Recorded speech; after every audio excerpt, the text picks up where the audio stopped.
268개국에 열심히 사시는 형제 자매 여러분, 후에나가 고국을 그리워하며 고군분투하는 동포 여러분, 자유로운 남한 땅에 사는 5천만 애국 동포 여러분, 북녘 땅에 사랑하는 2,500만 동포 여러분, 오늘도 매스컴을 통하여 아름다운 선교 방송을 통해서 만나게 되어 반갑습니다.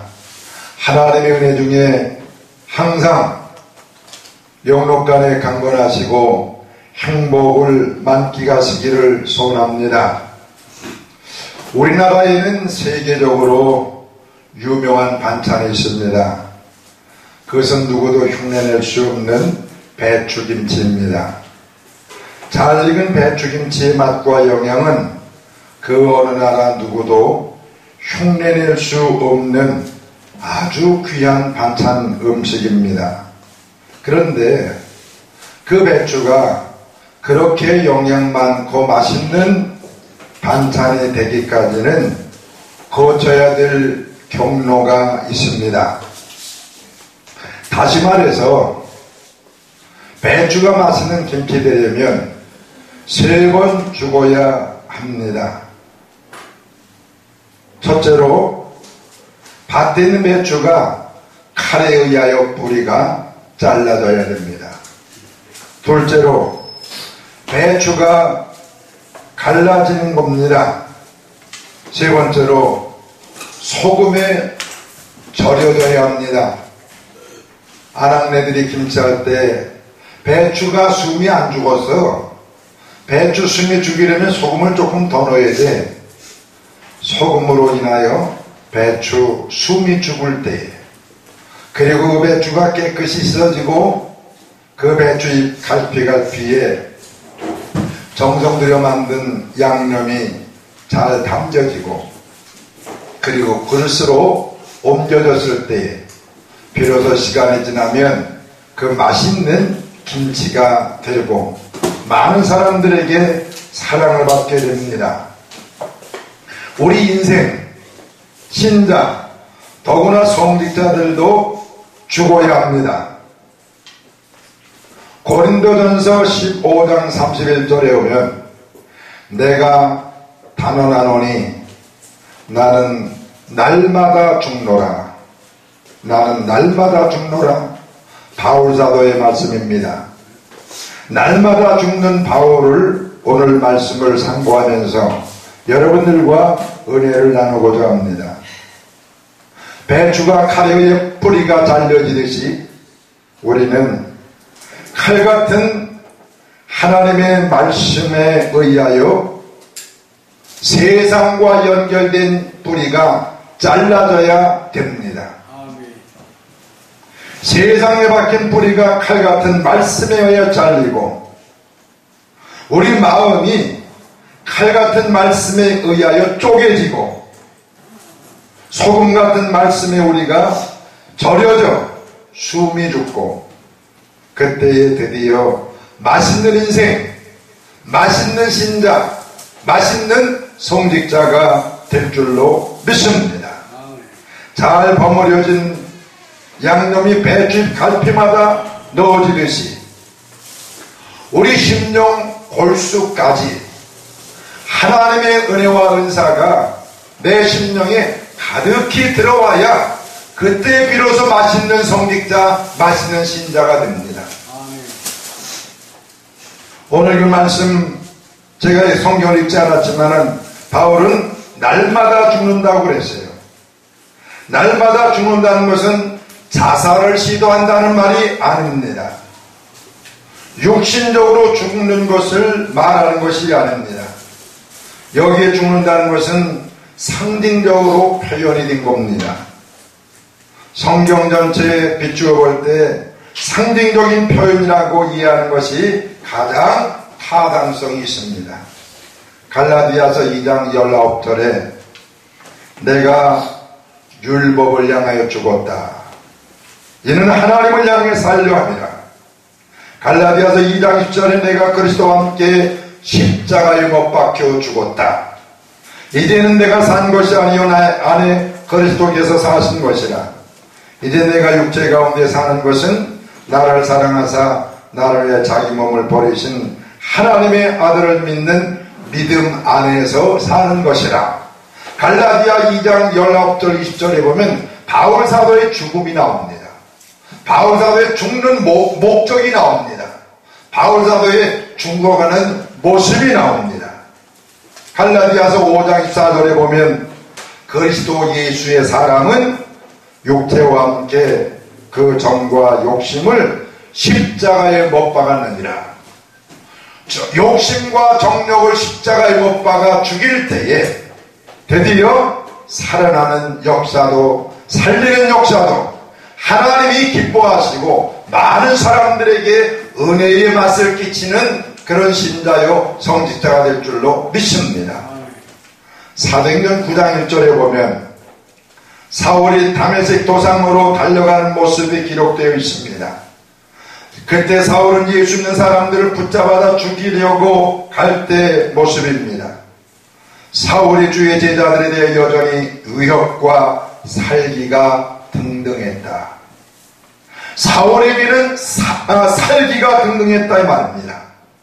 만나기만 해봐라 붙잡아다가 몽땅 죽여버리겠다는 그 살기가 사울 마음속에 가득했어요. 그러나 사울이 예수님의 부르심을 받고 아나니아에게 세례를 받고 바나바를 통해서 예루살렘 교회와 한마음 한뜻 한덩어리가 됐는데 그때까지도 사울은 사울이었어요. 그 사울이 갈라디아서에 보면은 아라비아 사막으로 들어가 3년간 금식하며 기도할 때에 사울이 변해서 바울이 된 줄로 믿습니다. 빌립보서 3장 7절로 9절에 보면 내가 무엇이든지 유익한 것을 해롭게 여긴다. 왜냐? 예수님을 아는 지식이 가장 고상하기 때문이다. 모든 것을 잃어버리고 배설물로 여김은 예수 그리스도를 얻고 그 안에서 발견되려 함이라 그랬습니다.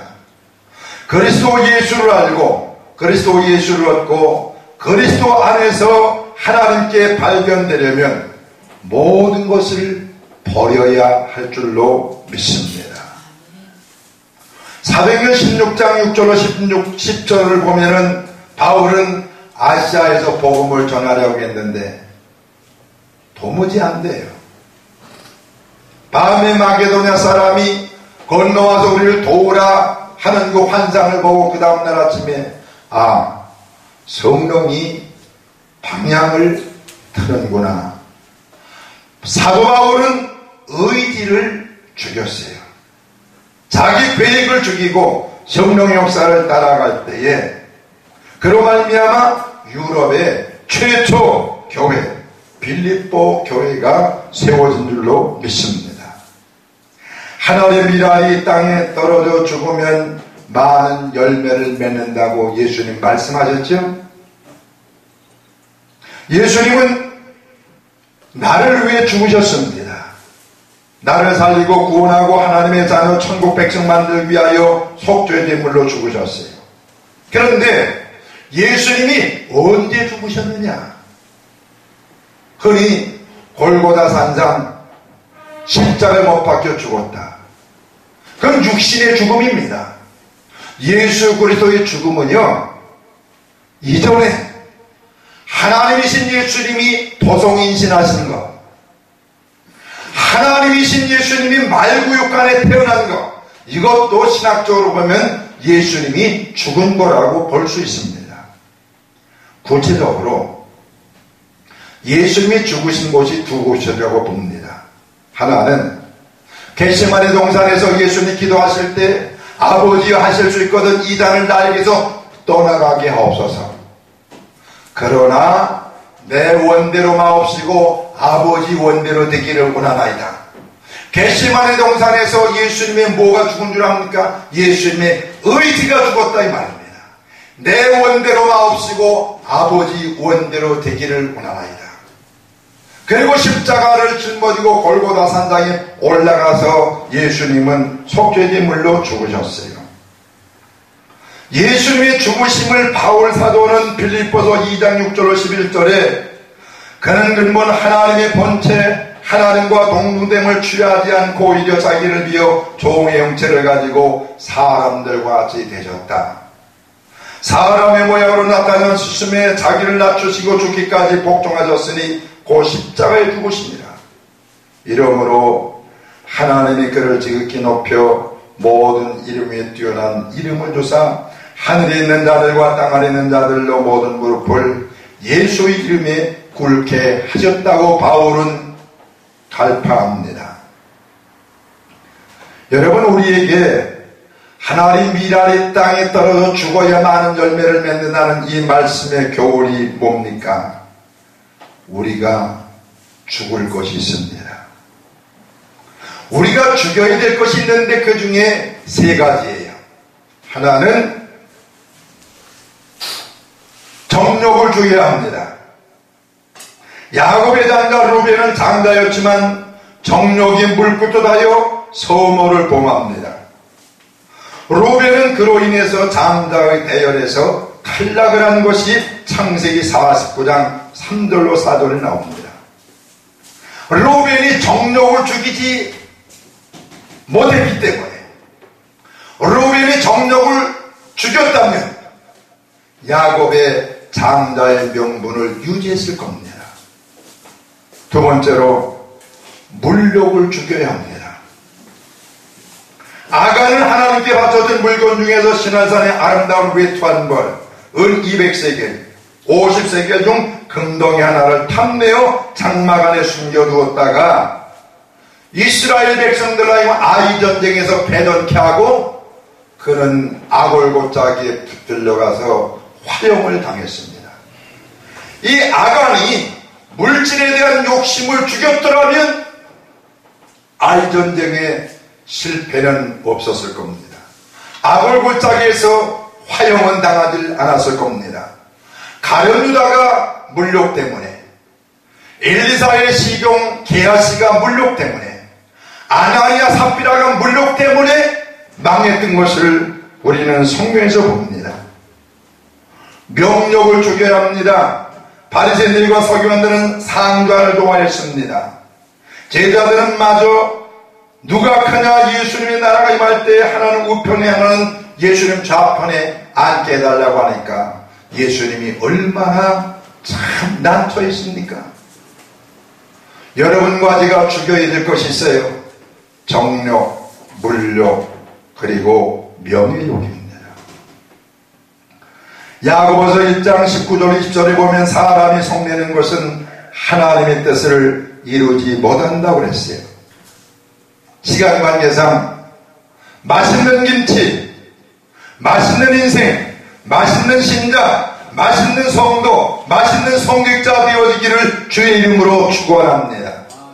맛을 잃어버리면 길에 버리워져 사람들에게 짓밟힌다고 그랬어요. 맛있는 신자, 맛있는 성도, 맛있는 성직자라고 한다면 맛을 빨리 회복해야 될 줄로 믿습니다. 뭡니까? 칼 같은 말씀에 의하여 세상과 단절이 되고, 칼 같은 말씀에 의하여 내가 쪼개지고, 소금 같은 언약의 말씀에 의하여 네가 푹 절여지고, 배춧잎 갈피갈피에 양념이 채워지듯이 하늘로부터 오는 은혜와 은사가 내 심령뿐 아니라 골수까지 얼굴에까지 충만할 때에 맛있는 인생, 맛있는 성도, 맛있는 신자, 맛있는 성직자가 될 줄로 믿습니다. 날마다 죽는 바울을 하나님은 죽게 내버려뒀습니까? 아니에요. 살리셨어요. 디모데후서 4장 7절로 18절까지 보면 그런 사도 바울에게 시들지 않는 영광의 멸관을 주신다고 성경 우리들에게 말합니다. 바울은 내가 예수님을 본받는 것 같이 너희는 나를 본받으라고 고린도전서 4장 16절 11장 1절에 말씀하셨는데, 날마다 죽는 바울을 본받읍시다. 바울은 날마다 죽었습니다. 바울 사도같이 날마다 죽읍시다. 온 인류, 나를 위하여 하나님의 뜻을 따라 육신적으로 죽으신 그 예수님을 살리신 하나님은, 예수님을 위하여 복음 전파를 위해 날마다 죽는 바울 사도를 살리신 하나님, 그 하나님은 성령의 역사를 따라 내가 죽을 때 나도 여러분들도 살려줄 줄로 믿습니다. 맛있는 김치가 되고 그 맛이 유지되려면 그릇에 담겨져야 합니다. 무슨 그릇입니까? 교회라고 하는 그릇, 하나님의 집이라고 하는 그릇, 방주라고 하는 그릇에 담겨져 있을 때에 맛이 유지됩니다. 날마다 죽고 갈피마다 은혜와 은사가 심령 속에 담겨있고 교회에 소속되어 맛을 발휘하는 인생, 맛을 발휘하는 신자, 맛을 발휘하는 성도, 맛을 발휘하는 성직자가 되어지기를 주의 이름으로 축원합니다. 감사합니다.